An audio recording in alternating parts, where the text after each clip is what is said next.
Welcome to Arrow News Channel. Like and subscribe to update news around the world. As we look back on the first year of the Trump presidency and take stock, this much is clear: President Trump has enjoyed some political successes, but has made little progress at uniting our deeply divided country. While some may focus their criticism on his controversial tweets or provocative comments, the larger concern about President Trump is his divisive method of governing. Historically, most presidents who are narrowly elected recognize that their primary responsibility to bring the nation together. When John F. Kennedy won by the thinnest margin of any U.S. presidential election up to that time, his inaugural address acknowledged it was not a victory of party but a celebration of freedom. Similarly, after George W. Bush, like President Trump, won the election but lost the popular vote, he pledged to work with former rival Al Gore to do our best to heal our country. In his 2016 victory speech, President Trump similarly promised to be president for all Americans and called on all parties to bind the wounds of division in order to come together as one united people. But since that time, the president has only catered to the needs of a single constituency, his base, and to the exclusion of all other groups. Despite his reluctance to act as uniter-in-chief, President Trump has achieved several notable accomplishments during his first year in office. If the president is able to shift his governing style to be more consistent and inclusive, taken with his accomplishments, this display of leadership would propel him towards a victory in 2020. For instance, the economy has undeniably surged under President Trump. The Dow Jones Industrial Average recently reached 26,000 for the first time. In December, the national unemployment rate fell to 4.1%, the lowest level since 2010. The newly signed GOP tax cuts are an important achievement for President Trump. Approximately 46% of Americans approve of the tax law, according to a mid-January New York Times survey.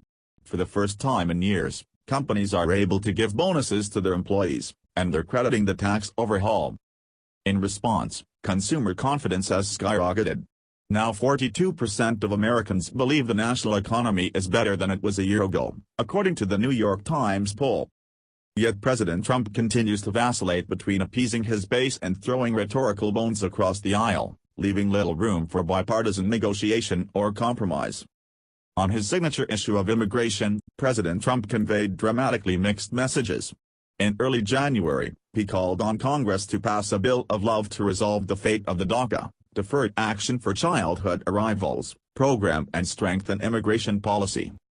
Under DACA, about 700,000 immigrants brought to the U.S. illegally as children are temporarily allowed to stay. However, President Trump is seeking to end the program, which was created under an executive order issued by President Obama, unless Congress votes by early March to give DACA recipients legal status. Unfortunately, when a bipartisan group of senators reached an agreement several days ago providing a path to citizenship for DACA recipients and increased funding for border security, a good deal for both parties, the president waffled. He called the proposal a big step backwards, said DACA was probably dead, and that the Democrats were to blame. Potential infrastructure plans are similarly waylaid by President Trump's flip-flopping. His insistence on funding for a southern border wall, contradicted by Chief of Staff John Kelly's suggestion that the president had changed his attitude, shifted yet again with President Trump's claim that his position has never changed or evolved. Such waffling threatens the possibility of this major bipartisan project. Ultimately, the American people are unhappy with President Trump's fluctuations and divisiveness. According to a Quinnipiac University poll released January 17, 64% of voters believe the president is doing more to divide the country than to unite it. The latest Real Clear Politics average of public opinion polls says 40% of Americans approve of the job President Trump is doing in office and 55% disapprove.